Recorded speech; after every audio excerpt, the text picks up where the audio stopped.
Anuncia tus productos y o servicios en Arco TV. Llámanos. Fundación Arco TV Hidalgo presenta Nuestra Salud.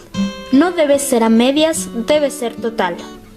Nuestra salud no solo da cuenta de la no aparición de enfermedades o afecciones, sino que va más allá.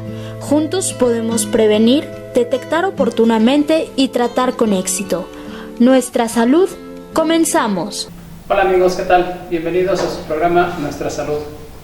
El día de hoy, como invitada, tenemos a la doctora Tania Nava Ponce. Ella es médico internista, pero además tiene una especialidad en obesidad. Bienvenida, doctora. Muchas gracias por la invitación. Gracias por la invitación, muchas gracias.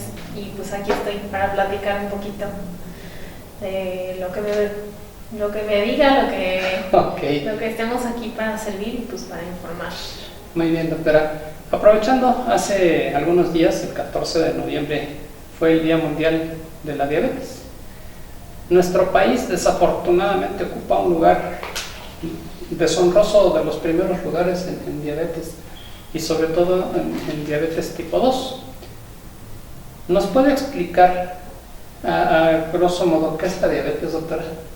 Bueno, la diabetes es una enfermedad crónica y degenerativa, pues que evidentemente conlleva complicaciones asociadas que pues básicamente lo preocupante de la prevalencia de esta enfermedad es justo el impacto que tiene en la salud de los pacientes y en su calidad de vida, ¿no? Y se sabe que así como las estadísticas de diabetes pues son altas, las tasas de diabetes aquí en México son altas, también la tasa de mortalidad por muerte cardiovascular es alta y en muchos casos se debe número uno a diabetes, ¿no? Esto es importante porque pues al final de cuentas los que tenemos como la responsabilidad también de poderla diagnosticar en tiempo, pues seríamos nosotros. Es una enfermedad pues que tiene muchos mitos, que tiene muchos, incluso que uno pudiera establecer juicios ante la enfermedad, pero que realmente tenemos que ir rompiendo como con esos paradigmas también, porque en la medida en la que nosotros podamos romper con los paradigmas y eduquemos a los pacientes en diabetes, el pronóstico de la enfermedad y también las tasas altas de diabetes en México y en el mundo van a cambiar, ¿no? De hecho, pues uno de los puntos más importantes a difundir en esta campaña del Día Mundial de la Obesidad pues es la educación al paciente, saber reconocer pues puntos específicos de cómo identificar uno mismo, ¿no? Sin ser doctor, si estoy padeciendo, si tengo síntomas de diabetes. Entonces pues bueno, es una enfermedad que si bien, o sea, fisiopatológicamente, como lo sabemos, es compleja, lo hace más complejo el poco entendimiento que hasta la fecha, y a pesar de que tiene mucho tiempo de haber sido descubierta y demás, pues todavía no la hemos logrado entender como tal, como sociedad.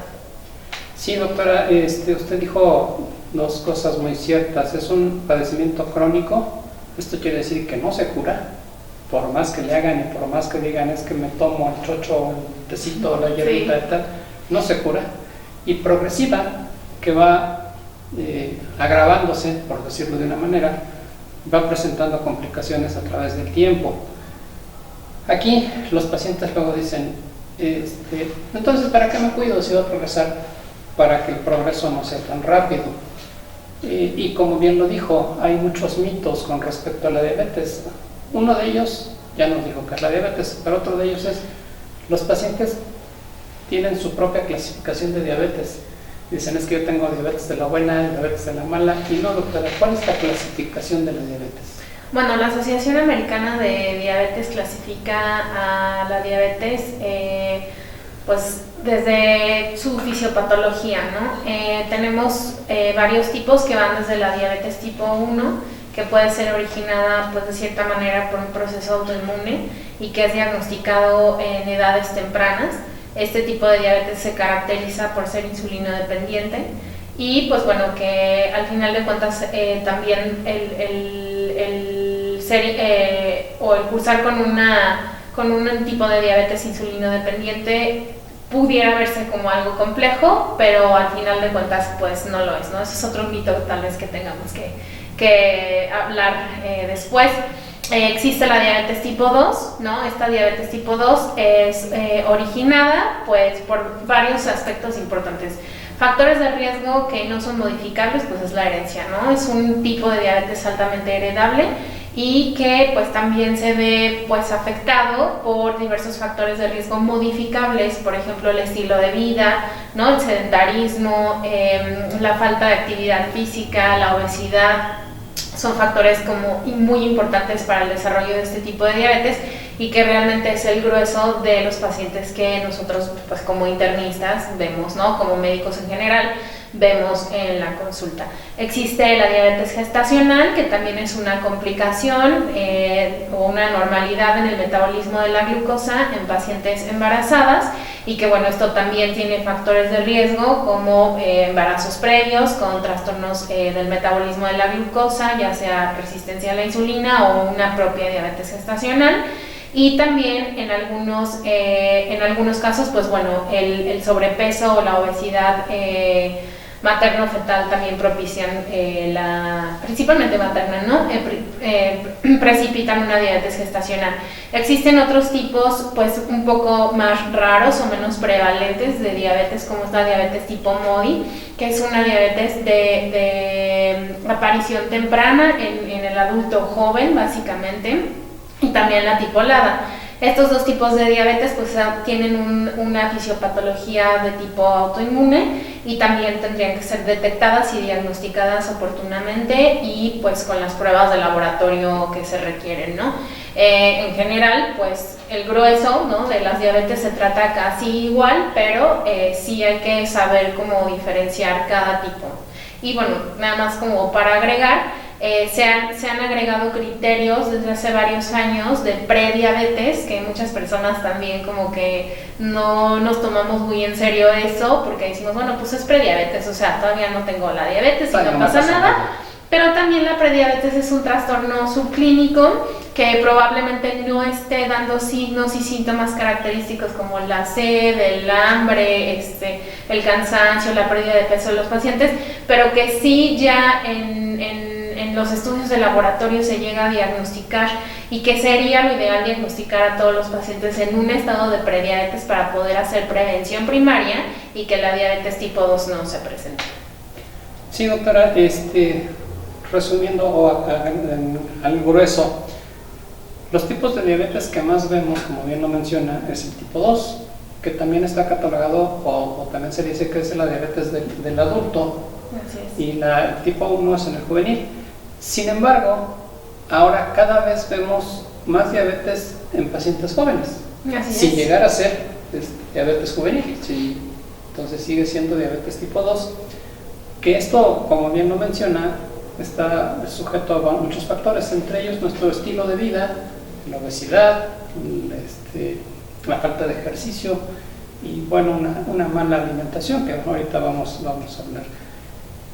Existe también mucha negación por parte de los pacientes, como bien lo dijo no, yo tengo nada más que diabetes, o no tengo nada, o no, me sube poquito el azúcar y me duele la cabeza y me mareo, pero no me pasa nada. Aparte de la sed, el hambre y el cansancio, ¿qué otro síntoma podríamos decir que lo presenta la mayoría de los pacientes que inician con diabetes? Porque recordemos que esto no duele ni sangra. Sí, no. Entonces, si no me duele ni me sangra, ya estoy bien, ¿no? Sí, bueno, es la triada, ¿no? Polifagia, poliuria y polidipsia. Sin embargo, muchos pacientes llegan con pérdida de peso involuntaria, ¿no? Que es parte de un síndrome que de cierta forma, pues en medicina interna tenemos que abordar como muy bien, con mucho juicio, pero que en el momento muchas de las veces es fácil de diagnosticar porque pues en una glucosa aleatoria que se hace en el consultorio, pues ahí se detectan niveles por arriba de 200 y pues eso es un criterio diagnóstico de diabetes tipo 2, ¿no? Pero muchos de los pacientes cursan a veces con un síndrome de desgaste físico, es decir, se sienten muy cansados, incluso pueden tener cefaleas intensas, trastornos visuales, ¿no? De ir perdiendo de cierta forma la agudeza visual, y pues bueno, al final de cuentas eso tiene que integrarse dentro de un conjunto de signos y síntomas para poder llegar como a un diagnóstico preciso. Al final de cuentas, la suma de las herramientas bioquímicas y de la clínica pues hacen mucho más fácil el diagnóstico para nosotros y pues que para el paciente también se dé cuenta oportunamente. Sí, el diagnóstico, como bien lo dice, está basado en la clínica, esto es en el interrogatorio que hacemos al paciente, en la forma en que se presenta el paciente, porque bien lo dice, con una pérdida de peso involuntaria y muy marcada, además de que se siente cansado, aunque muchos pacientes siempre buscan la justificación a sus padecimientos, a sus males, ¿no? Es que me siento muy cansado porque no he dormido bien. Me siento muy cansado porque tengo mucho trabajo. Nunca aceptan el que realmente están enfermos. Para hacer el diagnóstico definitivo, usted lo sabe, pero nuestro público es importante que lo sepa, los criterios diagnósticos es en base a una prueba de sangre en mi dedo o tengo que ir al laboratorio. Pues muy bien, son varios los criterios diagnósticos, ¿no? Esto también pues es como nuestra Biblia hoy de los médicos en general, porque no importa la especialidad, si somos médicos generales, si somos internistas o cardiólogos o cirujanos o pediatras o ginecólogos, o sea, todos hoy en día, dada la prevalencia, pues tenemos que saber diabetes, ¿no?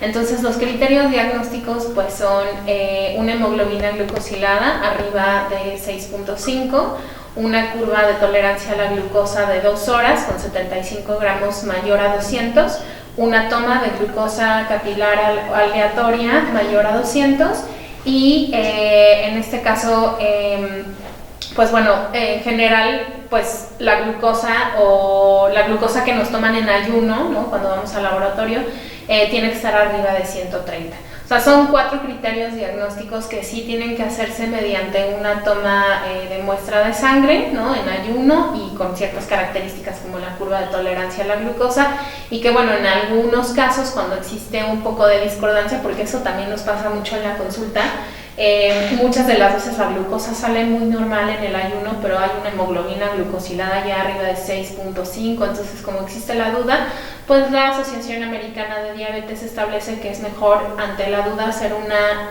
curva de tolerancia a la glucosa con 75 gramos, que es una prueba donde se le da a tomar 75 gramos de azúcar, tal cual, al paciente. Se le toma primero la glucosa en ayuno y luego a la hora, después de haber tomado esa carga de azúcar, se toma una nueva muestra de sangre para ver qué tal ha salido la glucosa y a las 2 horas es así como se establece ya el diagnóstico definitivo. Sí, doctora, vamos a un pequeño corte y regresando, seguimos platicando de los estudios de laboratorio. Porque muchos pacientes dicen, es que yo ya vi mi estudio y estoy bien. Pero nosotros los médicos nunca vemos un solo resultado, lo analizamos. Así es. Regresamos con esa aclaración. No se vayan, estamos en Nuestra Salud.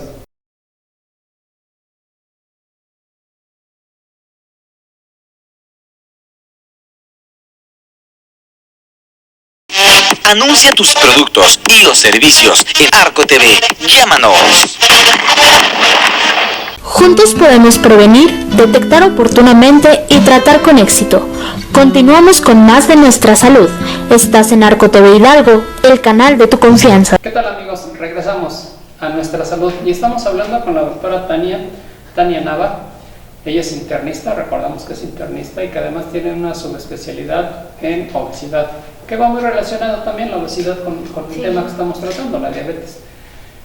Y antes del corte le decía, doctora, muchos pacientes dicen, ya vi mi glucosa y la tengo en 99.9, o sea, no llego a 100, pero tengo mi ácido úrico en 8 y aparte tengo antecedentes diabéticos. Es válido que el paciente interprete porque es lo que hacemos, interpretar los resultados, ¿no? No es válido que el paciente los interprete, ¿no? Tenemos que ser los médicos quienes les digamos, hay que hacer otra prueba, hay que hacer otro estudio, o de plano sí ya está el diagnóstico. No, sí es adecuado que estos estudios de laboratorio se interpreten por un médico. Porque sí, eso es muy común, ¿no? O sea, muchos pacientes pues dicen, yo me tomo mis laboratorios cada año y siempre salgo bien, pero ni siquiera, es más, hasta el mismo paciente como que se manda a hacer sus propios laboratorios o ya adquieren el paquete que venden en el laboratorio, etcétera, y muchas veces no incluyen las pruebas que son diagnósticas o complementarias del diagnóstico de diabetes. Para establecer el diagnóstico de esta enfermedad no es suficiente solamente con la glucosa en el ayuno, ¿no? Es importante y que incluso aunque saliera arriba de 130, o sea, sí hay que hacer pruebas complementarias como la hemoglobina glucosilada, precisamente para establecer un diagnóstico y pues para que el médico pueda abordar con base a la severidad y a las características del padecimiento de esa persona el padecimiento, ¿no? O sea, no solamente es ver los estudios, o sea, nosotros como médicos no solo vemos los resultados y el rango de referencia para saber si está alto o no, es más bien pues los criterios diagnósticos que hay y los rangos estandarizados que hay a nivel internacional los que definen el padecimiento, y pues evidentemente eso no viene en las hojitas del laboratorio, ¿no? Y es muy difícil de interpretar si no se es médico. Sí, bueno, ya hicimos el diagnóstico, ya le dijimos al paciente es usted diabético, vamos a iniciar el tratamiento, pero el paciente muchas veces se resiste y dice, no, yo voy a tomar primero mi tecito que me dijo mi compadre o mi comadre o mi vecina. ¿Qué pasa si yo paciente, teniendo glucosas altas aún en ayuno, no tomo tratamiento? ¿Qué complicaciones son las más frecuentes o las que salen más rápido? ¿Cuál es la primera de las complicaciones que existen por un tratamiento inadecuado de la diabetes? Pues sí, son variables. O sea, técnicamente nosotros las dividimos en agudas y complicaciones crónicas, ¿no? Al final de cuentas, lo que vemos en la consulta son complicaciones que pueden ser muy variables. Por ejemplo, puede existir el paciente que tiene infecciones recurrentes, ¿no? Infecciones desde el sistema periodontal, infecciones de vías urinarias, infecciones gastrointestinales, de vías respiratorias, que pues de repente dicen, no sé por qué me estoy enfermando tanto, ¿no? Y es porque pues al final de cuentas un nivel elevado de glucosa inmunosuprime, baja las defensas, entonces puede ser como una de las complicaciones como iniciales. La mayoría de las veces también el hecho de que la glucosa esté un poco elevada en sangre propicia que la sangre se haga hiperosmolar, lo que le decimos a los pacientes que se haga un poco viscosa, ¿no? Entonces eso ocasiona una de las complicaciones agudas de la diabetes, que es el estado hiperosmolar, en donde pues evidentemente eso tiene que tratarse a nivel hospitalario. Es muy importante informar a las personas que cuando tienen niveles arriba de 300 hay que irse a revisar, ¿no? Arriba de 200 hay que irse a revisar, con un médico inmediatamente, porque eso puede recaer en complicaciones agudas, y también puede existir la cetoacidosis diabética como otra complicación aguda, en donde también es un estado en donde el pH de la sangre baja y también la osmolaridad de la sangre cambia. Hay un trastorno también de fondo hidroelectrolítico que es derivado por un valor o valores muy altos en la glucosa, ¿no? Y que puede traer complicaciones hasta el coma, también tanto el coma hiperosmolar como un coma por cetoacidosis. Entonces son complejas, ¿no? Y pues bueno, de ahí ya vienen las complicaciones crónicas que todos sabemos, y pues que también dividimos ahí como macro y microvasculares. Dentro de estas complicaciones crónicas que nos menciona, doctora, está problemas en la vista, problemas en los riñones, problemas en el corazón, problemas en la circulación, y como bien lo menciona, las infecciones aunadas a una mala circulación vienen a ser más complejas de tratar, porque los medicamentos llegan a través de la sangre a los diferentes tejidos, y si tenemos mala circulación ya no llegaron bien los medicamentos. Porque también, insisto, dentro de esta enfermedad creo que es la que más mitos tiene. Le amputaron la pierna porque se cortó un callo, ¿no? Sí. No, es que se puso cieguito porque le pusieron insulina. Y ahora con algunas terapias que le llaman alternativas, ¿no? Que les hacen trasplante de células de puerquito. Claro, eso es, no sé. ¿Qué rápida esta exclamación hizo la doctora? Es que Sí, lo he sí. visto mucho en consulta, y la verdad es que empeora el control. Por supuesto.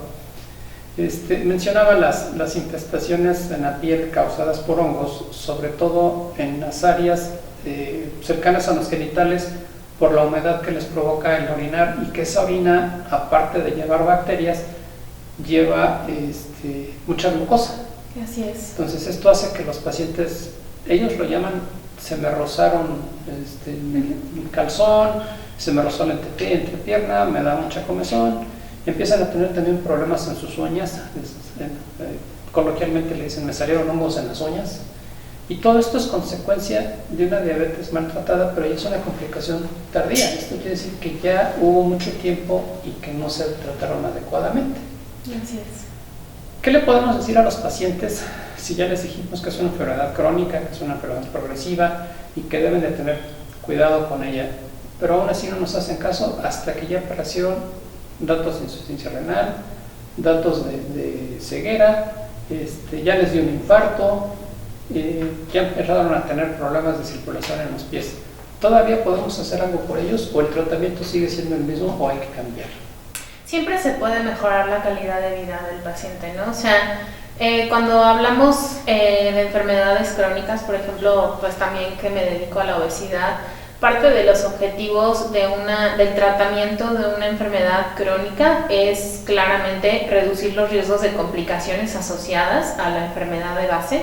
En este caso, muchas de las veces se presenta este binomio de la diabesidad, que ahora está igual de prevalente, ¿no? Pero otro de los objetivos es mejorar la calidad de vida. O sea, y creo que la calidad de vida puede ser mejor, no importa en el estadio en el que se esté, siempre y cuando el paciente tenga un tratamiento integral. Eso creo que todavía no tenemos esa cultura, porque como pacientes, de repente en la consulta, si nosotros les decimos, bueno, es que sabes que te veo un poco deprimido, y eso va a ser una barrera para el tratamiento, porque no te vas a tomar los hipoglucemiantes, o tal vez no vas a estar motivado para hacer ejercicio, o tal vez vas a tener comer emocional y eso va a empeorar la glucosa, ¿no? Entonces cuando se les dice, pues, ¿por qué no vas al psicólogo? De repente ponen resistencias. Oye, ¿por qué no recibes educación en diabetes, no? Aquí en Pachuca hay nutriólogas muy buenas, que afortunadamente trabajo con ellas, y realmente pues ellas son educadoras en diabetes. Entonces creo que parte también de eso, pues el paciente de repente como que dice no, porque pues me van a poner a dieta, ¿no? Y realmente no es así. Entonces, exacto, entonces pues bueno, como que de repente también esa parte de hacer o de sensibilizar a la población sobre que es una enfermedad crónica no está tan fácil. Y es por eso que muchas de las veces como que se dan por vencidos también. O sea, ya es un destino vivir con diabetes, y entonces el destino es luego entonces tener complicaciones asociadas. Y no tendría que ser así. Si el paciente se empodera de su enfermedad, si el paciente controla su enfermedad y no la enfermedad lo controla él, creo que el pronóstico puede ser completamente diferente, incluyendo las etapas de complicaciones asociadas en las que se encuentren, ¿no? Evidentemente hay etapas más graves que otras, pero pues siempre se puede mejorar con un tratamiento multidisciplinario. De acuerdo, muy de acuerdo. En este sentido, le podríamos decir a los pacientes, conoce tu enfermedad para vencerla más fácil. Así es. Entonces, si el paciente sabe qué es la diabetes, cómo se desarrolla, todas las comorbilidades o las complicaciones que puede presentar, el paciente las puede atacar de mejor manera. Y bueno, dentro del tratamiento hay un abanico muy amplio. Ahorita nos platica usted un poquito con respecto al tratamiento, pero dentro de ello hay premisas, ¿no? Es decir, autocontrol, ejercicio y dieta, ¿no? Hay que checarse todos los días su glucosa, tienen que hacer actividad física, tienen que hacer ejercicio, y bueno, pues tienen que tomar sus medicamentos. Aunque luego se vuelven, y si no me la tomo hoy, mejor me la tomo mañana. Y se toman 2 pastillas que no se tomaron el día anterior, ¿no? Eso tampoco es adecuado. Algunos pacientes me dicen, es que luego me tomo mi medicina y me siento peor, porque me refieren datos de hipoglucemia, es que les baja su azúcar. ¿Cómo poder hacer para que el paciente esté más estable? ¿Es importante que se cheque su glucosa a diferentes horas del día? Sí, o sea, parte de que el pronóstico en los pacientes mejore radica en que nosotros como médicos nos creamos que somos educadores también, ¿no? No solo prescribimos medicamentos. O sea, también necesitamos tener y darnos el privilegio del tiempo de estar educando al paciente. El automonitoreo hoy es una de las herramientas de autoeficacia más usado en las enfermedades crónicas, ¿no? Llámese hipertensión, diabetes u obesidad. En cuanto a la diabetes, porque ahora estamos hablando de eso, el automonitoreo de la glucosa es una herramienta de autoeficacia, me refiero a que empodera al paciente. Y entonces, en el momento, no importa si se está utilizando una hipoglucemiante oral, no importa si se está utilizando insulina o incluso ahora medicamentos de nueva generación como los GLP-1 que son inyectables, no importa cualquier medicamento que se esté usando, hay que promover que el paciente haga un automonitoreo de la glucosa. Porque eso incluye que el paciente conozca no nada más cuando le baja o le sube la glucosa, sino qué es lo que come cuando le sube la glucosa, cómo se siente anímicamente cuando le sube la glucosa, qué pasa cuando el paciente no durmió bien, le subió la glucosa, le bajó la glucosa, qué pasa si omitió un tiempo de comida, le subió la glucosa o le bajó la glucosa. Es algo que de repente el paciente dice, no me quiero picar, es pesado, etcétera. Hay que saber más o menos cómo hacer el automonitoreo. Hoy, por ejemplo, hay pruebas hay estudios que incluso no requieren de un pinchazo en ayuno, 2 horas después del desayuno, 2 horas después de la comida y 2 horas después de la cena, ¿no? Hoy hay herramientas digitales, y que la tecnología ha avanzado tanto que ya hay maneras y hay sensores en los que se puede medir la glucosa de forma continua. Desde dispositivos, por ejemplo, como el de Medtronic, que está muy avanzado, está padrísimo la información que da. Se puede ir haciendo también en conjunto un diario de alimentos. Es un dispositivo subdérmico y también otro dispositivo aquí que se llama Freestyle y que también, pues la verdad es lo que le permite al paciente saber su monitoreo continuo sin estarse pinchando. Muy interesante, doctora. Ojalá tuviera acceso a todos los pacientes. Vamos a otro corte. Sí. Regresando nos platica un poquito sobre el tratamiento, sobre el mito de la insulina, porque si me ponen insulina me voy a morir, me voy a quedar ciego.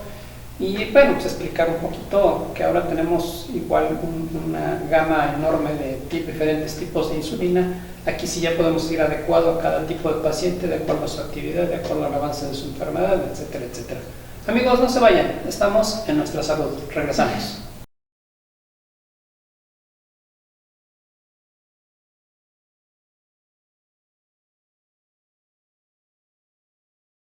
Anuncia tus productos y o servicios en Arco TV.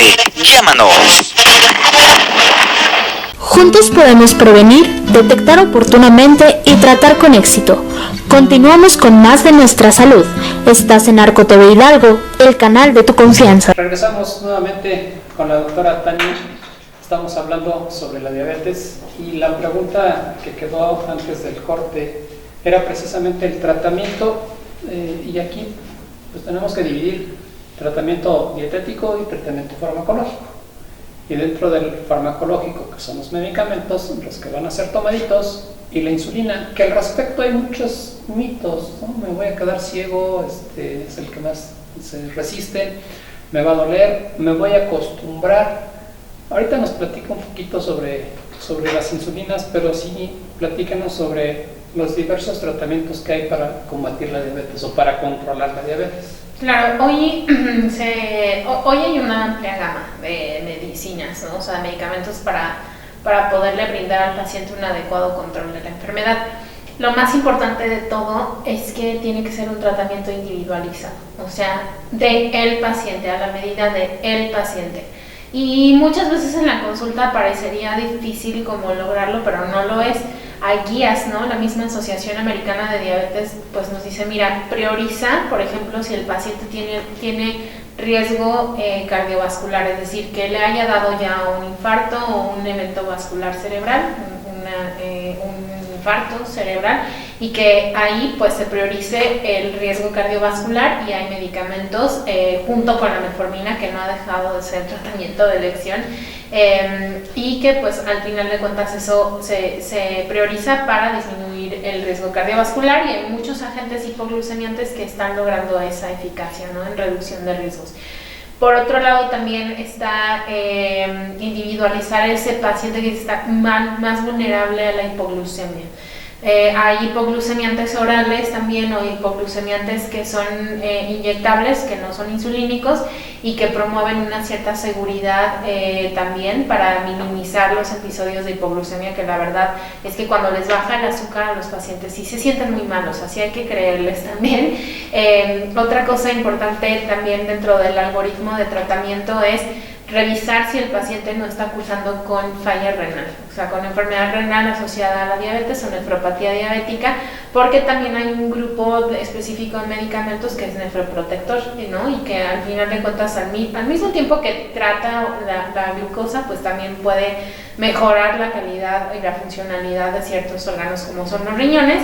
Y por el otro lado, también está ese paciente que vive con obesidad, porque hoy sabemos que hay muchos agentes hipoglucemiantes, sobre todo los GLP-1 y los inhibidores del SGLT2, que son dos grupos de medicamentos que se están utilizando hoy para propiciar que el paciente, además de tener un control de glucosa, pierda peso. Eso es como lo más importante, hacer como ahí un análisis de cuando se platica con el paciente, cuando se hace la historia clínica y la exploración. La insulina es un tratamiento que al final de cuentas se va a reservar para esos pacientes que están demostrando que ya no tienen reserva pancreática. ¿Qué significa eso?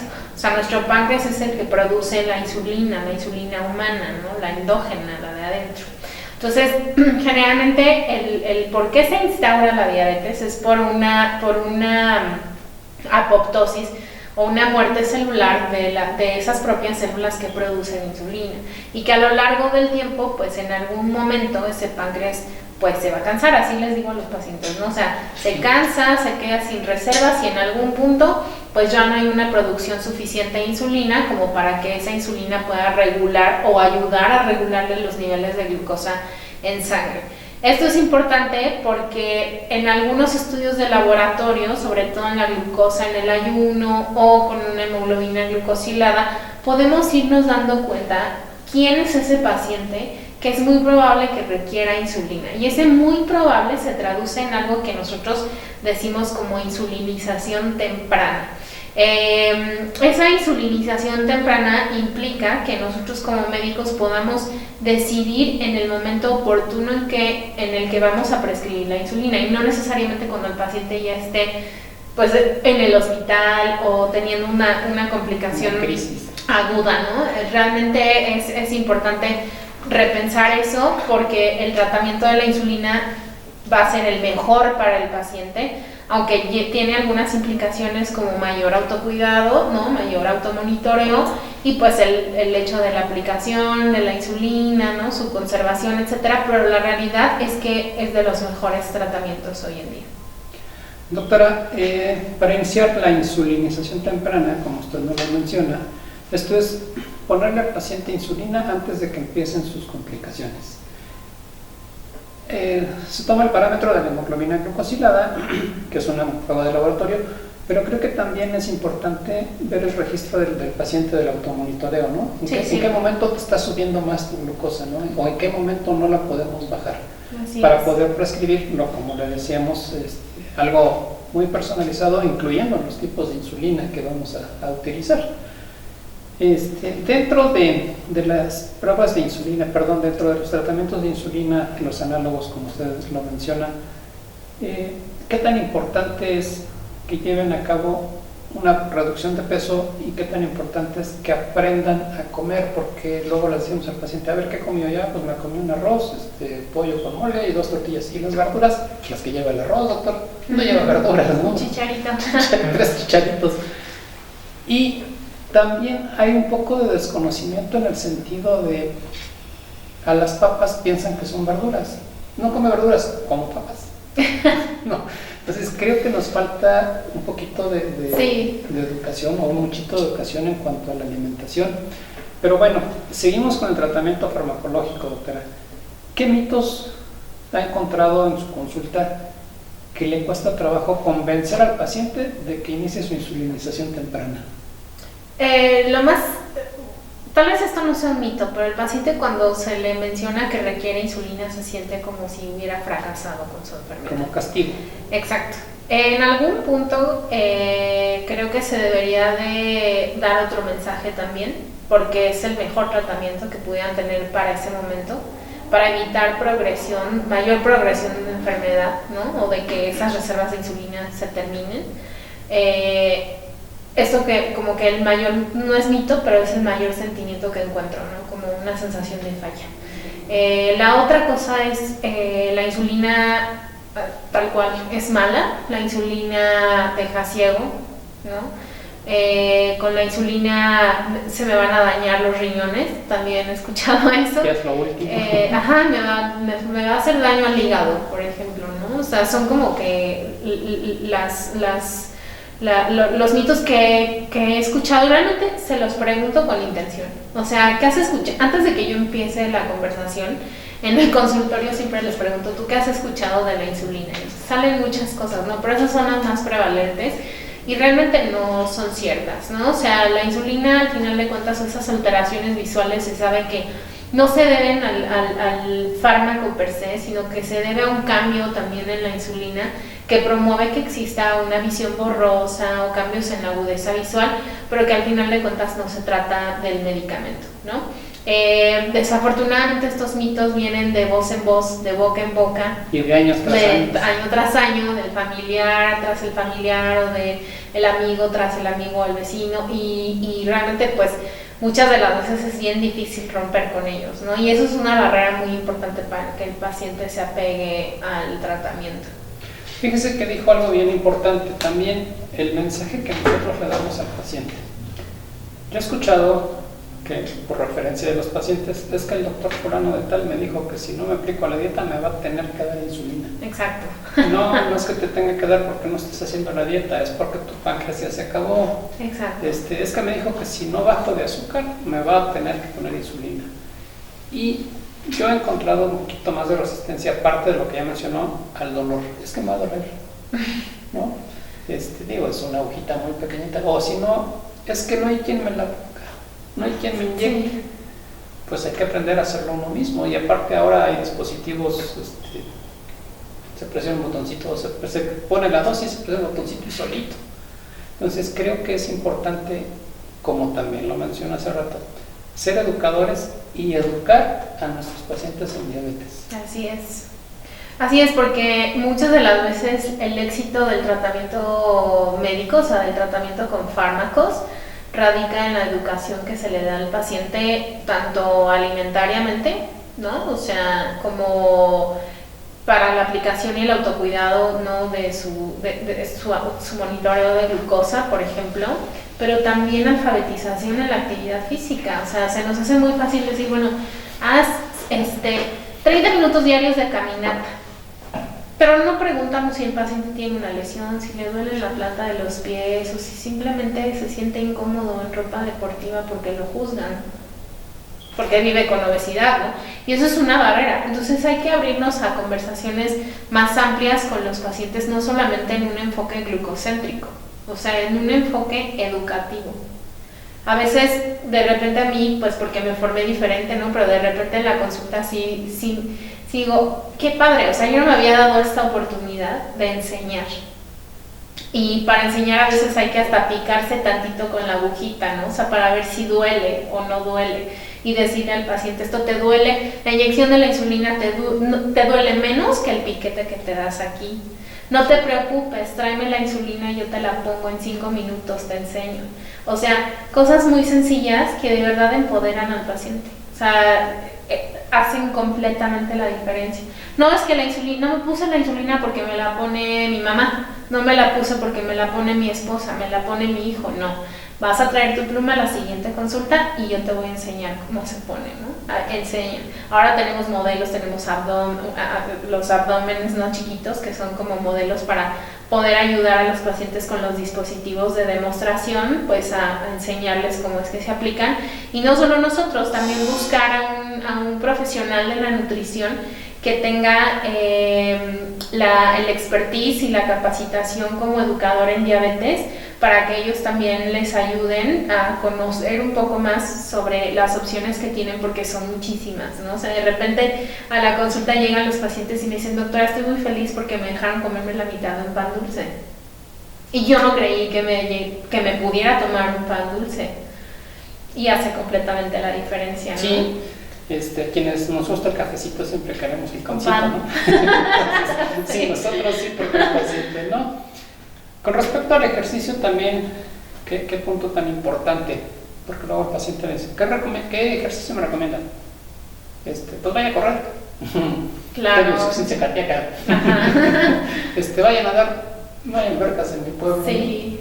Entonces, yo creo que el mejor ejercicio es el que mejor se adapte a las necesidades del paciente, tanto las necesidades físicas, incluyendo las económicas, porque muchas veces no hay, una alberca, no hay el acceso a una alberca, los recursos. ¿no? Todos los recursos.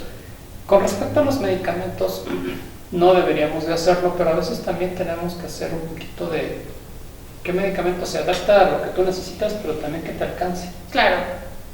Porque si te voy a dar uno que te va a dejar sin quincena, pues no lo vas a comprar. No. Y de nada nos sirve tenerlo en la receta, ¿no? Ese es un aspecto muy importante dentro de los modelos de atención a enfermedades crónicas hoy en día. O sea, siempre tocar el punto de ese aspecto monetario para poder adaptar también la medicación al paciente, ¿no? O sea, no nos vamos a poner irreales a algo que no es alcanzable, no es asequible para la economía de una persona.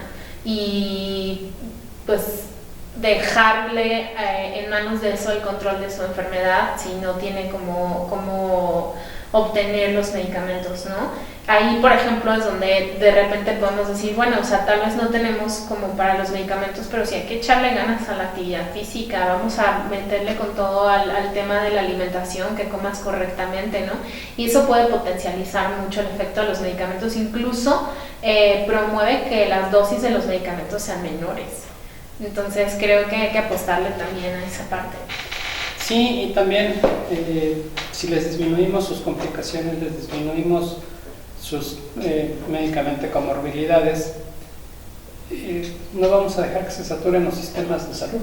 Porque ¿También? Muchas veces el paciente crónico es el que está yendo cada mes y satura los servicios de salud. Llámele IMSS, ISSSTE, Salubridad, el que usted quiera, ¿no? Y la otra es importante hacer mención nuevamente que efectivamente la diabetes es una enfermedad multisistémica y por lo tanto el tratamiento también tiene que ser por un equipo multidisciplinario. Así es. El internista o el endocrino, el oftalmólogo que le tiene que hacer revisión de fondo de ojo, el odontólogo que esté cuidando que no haya infecciones en la boca, que no tengan pérdidas dentales, ¿no? El nefrólogo que le eche una checadita de vez en cuando al riñón, tal vez el cirujano vascular que se encargue de las piernas, sí. Es algo bien importante. Y el psicólogo, como bien lo mencionó, creo que es algo... Lo pondría en primer lugar. Sin contar con el nutriólogo también, ¿no? Sí, los pondría en primer lugar. ¿Nutriólogo y psicólogo? Sí, después de ver al médico, ¿no? O sea, creo que sí. Doctora, pues es un tema que nos puede dar para más. Sí. Desafortunadamente se nos acaba el tiempo. Queremos comprometerla que nos acepte otra invitación para seguir hablando, a lo mejor no de diabetes, pero podemos hablar sobre obesidad y hipertensión, sí, claro que sí. Que es otro de los males que nos aqueja terriblemente y también nos causa muchas alteraciones. Con mucho gusto. Doctora, ¿dónde podemos encontrarla? ¿En su consultorio? ¿Dónde está su consultorio? ¿Cómo la localizan los pacientes que quieran consultarla para que usted les diga el tratamiento personalizado? Claro que sí. Pues bueno, hoy formamos parte de un equipo multidisciplinario de alta especialidad en el Centro de Alta Especialidad de Nutrición, Obesidad y Cirugía Bariátrica, que se llama Wait for Well, está en Boulevard Valle de San Javier, número 222. Amigos, muchísimas gracias nuevamente por estar con nosotros, y hoy fue un tema sumamente importante porque desafortunadamente un porcentaje alto de nuestra población, y no solo adultos, sino también desafortunadamente adolescentes, está padeciendo esta enfermedad. Muchas gracias por su atención y esperemos vernos pronto en el siguiente programa de Nuestra Salud. Gracias, doctora. Gracias a usted. Hasta luego. Fundación Arco TV Hidalgo presentó Nuestra Salud. No debe ser a medias, debe ser total.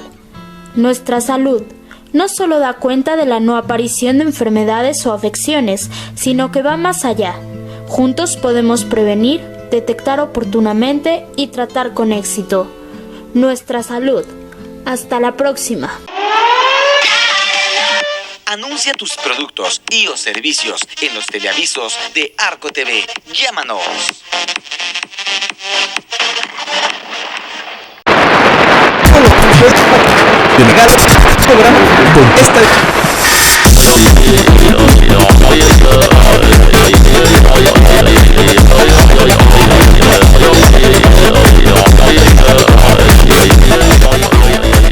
Arco TV Hidalgo.